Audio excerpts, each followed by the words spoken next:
Should you buy the Painter King? The Painter King is the first skin as part of the Color Fest event. To attack, he sometimes punches with his paint-covered hand, and other times he slaps buildings and enemies with his paintbrush.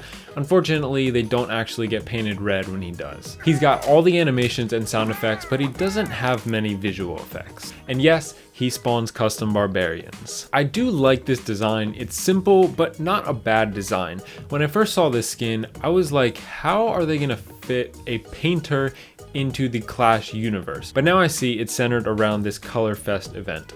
I really like the barbarians that he spawns, but the only reason that I like them is because I get the reference. Otherwise, I would probably think they look kind of weird, so I could really go both ways with that. His selection animation is fine, but the animation doesn't line up with the expectations set up by the sound effects. What I mean by that is if you just listen to the sound effects, specifically during the paint splattering sounds, you would think that paint's gonna be flying around everywhere as he swings his paintbrush around, but the animation doesn't live up to that, and it just feels empty for that reason. And I know they didn't have this effect and just weren't able to put it in the in-game render, because even on the HD animation, there's no paint flying around.